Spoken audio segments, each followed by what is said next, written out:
অসৎ সঙ্গটা কী জিনিস।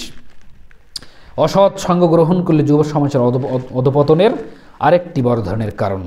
সঙ্গী একজন আকর্ষণকারী বটে, যে সঙ্গ দিচ্ছেন, যার সঙ্গ দিচ্ছেন একজন আকর্ষণকারী ব্যক্তি।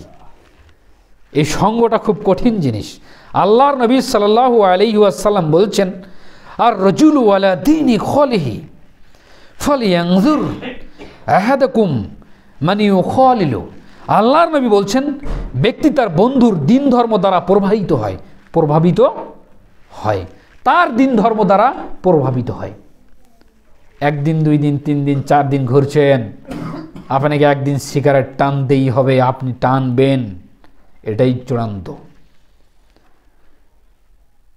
গোয়াল ঘরে বসবাস করার জায়গা নয়, গোয়াল ঘরে হচ্ছে খাবার দিয়ে চলে আসার জায়গা।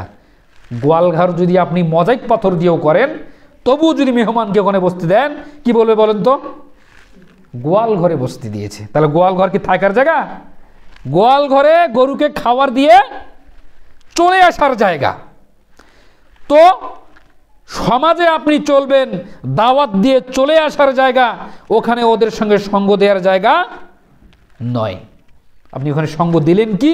ওই গরুগুলোর সঙ্গে আপনাকে গরু বানিয়ে ছাড়িয়ে দেবে। তো আল্লাহর নবী সাল্লাল্লাহু আলাইহি সাল্লাম বলছেন, ব্যক্তি তার বন্ধু দিন ধর্মের উপরে প্রভাবিত হয়। সুতরাং তোমাদের কে কার সঙ্গে বন্ধুত্ব করছো তা যেন সে এতে লক্ষ্য রাখে। বন্ধুত্ব থাকবেই। আল্লাহর নবী বন্ধুত্বের ব্যাপারে কঠিনভাবে বলছেন, আল্লাহ মাগফিরলি ওয়ারহামনি ওয়ালাইকনি বিরাফিকিল আলা। হে আল্লাহ, তুমি আমাকে মাফ করো, আমার প্রতি রহম করো এবং আমাকে সুন্দর বন্ধুর সঙ্গে মিলিয়ে দাও। এটা কখনকার দোয়া বলতে পারবেন কেউ? এই প্রশ্ন যদি ছড়িয়ে দেই, এই দোয়াটা কখন আল্লাহ নবী করেছেন কেউ বলতে পারবেন? তাহলে কোরআন হাদিস স্টাডি হয় না। আল্লাহর নবী শেষ নিঃশ্বাস যখন ত্যাগ করেন, মায়েশা সিদ্দিকা রাদিয়াল্লাহু তাআলা আনহার ডান কাঁধে যখন হেলান দিয়ে অবস্থায় আছে, তখন আল্লাহর নবী দুহাত তুলে দোয়া করছে, আল্লাহ মাগফিরলি ওয়ারহামনি ওয়ালহিকনি বিরাফিকিল আলা। হে আল্লাহ, তুমি আমাকে মাফ করো, আমার প্রতি রহম করো, আমাকে তুমি সুন্দর বন্ধুর সঙ্গে মিলিয়ে দাও। মৃত্যুর পরে সুন্দর বন্ধু নবীগণ, মৃত্যুর পরে সুন্দর বন্ধু সিদ্দিকিনগণ, মৃত্যুর পরে সুন্দর বন্ধু হচ্ছেন শহীদগণ, ন্যায়পরায়ণতা ব্যক্তিরা। এইভাবে হুট করে প্রশ্ন ছড়ে, তখন আপনাকে প্রশ্নের অ্যান্সার দিতে হবে। ওই যে সঙ্গটা আপনাকে ভালো দিতে হবে, দিনদার ধার্মিকতা সঙ্গ দিতে হবে। আরেকটা হাদিস বলি, আল্লাহর নবী বলছেন, আবু মুসা আল-আশআরী রাদিয়াল্লাহু তাআলা আনহু বলেন, আল্লাহর নবী সাল্লাল্লাহু আলাইহি সাল্লাম বলছেন, সৎসঙ্গী অসৎসঙ্গীর উদাহরণ হচ্ছে ওই রকম। কীরকম? কোনো আতরওয়ালা ব্যক্তির সঙ্গে যদি আপনি বন্ধুত্ব করেন, আতরওয়ালা ব্যক্তিকে বোঝানো হয়েছে মুমিন ব্যক্তি, এইরকম ব্যক্তির সঙ্গে যদি আপনি বন্ধুত্ব করেন, তাহলে আতর কিনতে না পারলেও তার ঘ্রাণটা কিন্তু আপনার শরীরে আস করবে। আপনার বোতলটাকে সত্যি দেয়, যদি আপনি ঘ্রাণ হবে না নেবেন তো, কিনতে পারেননি, কিন্তু তার সঙ্গে শরীর লাগলেও আপনার শরীরটাও কিন্তু একটা মলমলি গন্ধ উঠবে, ঘ্রাণ উঠবে। আর বলছেন, এই ধরনের ব্যক্তির সঙ্গে বন্ধুত্ব করো, আর ওই ধরনের ব্যক্তির সঙ্গে বন্ধুত্ব করো না। ফুদাদা কি আল্লাহর নবী?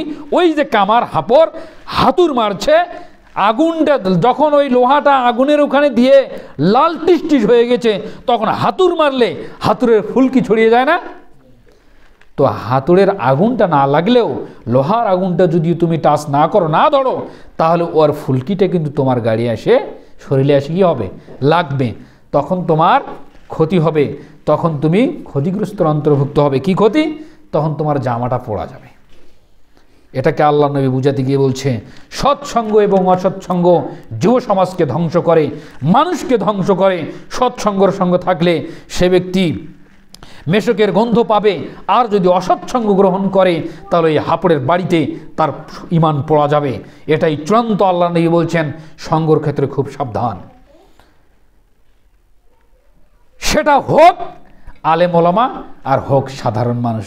বলবেন, ইমাম সাহেব কেমন কথা বললেন? ইমাম সাহেব এটা কেমন কথা বললেন? আলেম ওলামার কথা বললেন যে আলেম ওলামাও কিন্তু অসৎসঙ্গ আলেম ওলামা আছে, মাজারপন্থী, বেদাতি, কত প্রকার আলেম ওলামা গান গাচ্ছে। আলেম ওলামা আপনার ওই কি বলে ইন্ডিয়ান মেয়েদের, পতিতালয়ের মেয়েদের বর্ণনা দিচ্ছে। আপনারা দেখছেন কি না? ইন্না লিল্লাহি ওয়া ইন্না ইলাইহি রাজিউন বলছেন, কি যেন কি করছে, বিশ্বের 257টি দেশের বিবরণ দিতে গিয়ে বলছেন পৃথিবীর সবচেয়ে সুন্দরী নারী এক পতিতা নারীর কথা বলছে। তার নাম মুখে নিলেও তো একটা পাপের ব্যাপার।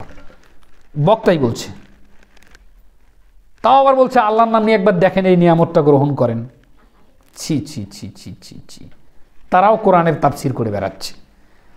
আর কোরআনের তাফসির লেখা আছে, কোরআনের মাহফিল লেখা আছে, কোশ্চিন কালো এই কোরআনের তাফসিরগুলো তো কোরআনের তাফসির হচ্ছে না, এগুলো হচ্ছে না। কিসের তাফসির হচ্ছে তাহলে বলি? নায়ক নায়িকার বিবরণ দিচ্ছে কোন বক্তা, কোন বক্তা রাজনীতিকের বিবরণ দিচ্ছে, কোন বক্তা কৌতুক করছে, কোন বক্তা গান গাচ্ছে, যে জেল খেটেছে তার বিবরণ দিচ্ছে। এখন পর্যন্ত কোরআনের 5টা আয়াত আর ওর ব্যাখ্যা স্বরূপ 5টা হাদিস বলে শেষ করে বলিনি যে আল্লাহর নামে এটা দিন প্রচার করে এখান থেকে চলে গেলাম, এই কথা বলিনি।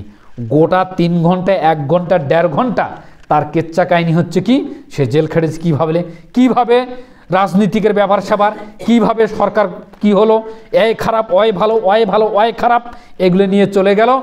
কিছু কিছু বক্তা গান গাচ্ছে, কিছু কিছু বক্তা ওই অলিয়া উলিয়া দরবার নিয়ে পড়ে আছে, কেউ আবার বলতে আন্তর্জাতিক বান্দা বলছে, আন্তর্জাতিক ক্ষতিসম্পন্ন, খ্যাতি নয়, এগুলো হচ্ছে আন্তর্জাতিক ক্ষতিসম্পূর্ণ বক্তা। বলছেন যে একবার আল্লাহর নামে খালি দেখেন পৃথিবীর সর্বশ্রেষ্ঠ বর্তমান যুগে সুন্দরী মেয়ে, একজন পতিতার ওরে সিনেমার এক নায়িকার নাম করে বসে আছে। এরাও সমাজে দাওয়াত দিচ্ছে। এই ধরনের মানুষের সঙ্গে সঙ্গ দেয়া চলবে না, টোটালি হারাম। এরা হচ্ছে কামার, এরাও পুড়ে ছাড় দিবে এই ইমানকে। তাহলে যারা স্রেফ কোরআন এবং হাদিস দলিল ভিত্তিক আলোচনা করছে এদের সঙ্গ দিতে হবে। আকিদা মানহাজ চেক করে, আকিদা মানহাজ তালাশ করে ওই ধরনের আলোচকদের, ওই ধরনের মুহাদ্দিসদের সঙ্গে থাকতে হবে। এ ব্যতীত যত কোটি মানুষ হোক না কেন, তার ওখানে সঙ্গ দিয়ে নিজের ঈমান আমলকে ধ্বংস করা যাবে না। কেন? আল্লাহ সুবহানাহু ওয়া তাআলা ওই কথা বলছেন, ওয়ামা আকসারুন নাসি ওয়ালাউ হারাস্তা বিমুমিনিন। আল্লাহ রাব্বুল আলামিন ছাড় তুমি যতই আকাঙ্ক্ষা করো না কেন, অধিকাংশ মানুষ কিন্তু এরা ইমানদার হবে না। ইমানদার ভিন্ন জিনিস, ইমানদার ভিন্ন জিনিস, ইমান ভিন্ন জিনিস, মুমিন ভিন্ন জিনিস, মুত্তাকি ভিন্ন জিনিস, আর মুসলমান ভিন্ন জিনিস। মুসলমান তামান করে কিন্তু মুমিন তা করতে পারে না। যাক, আল্লাহ রাব্বুল আলামিন যেন আমাদেরকে অসৎসঙ্গ পরিত্যাগ করার তৌফিক দান করেন। সকলে বলে আল্লাহুম্মা আমিন। আল্লাহ সুবহানাহু ওয়া তাআলা যেন আমাদের সুস্থতা কাজে লাগার তৌফিক দান করেন। আল্লাহুম্মা আমিন।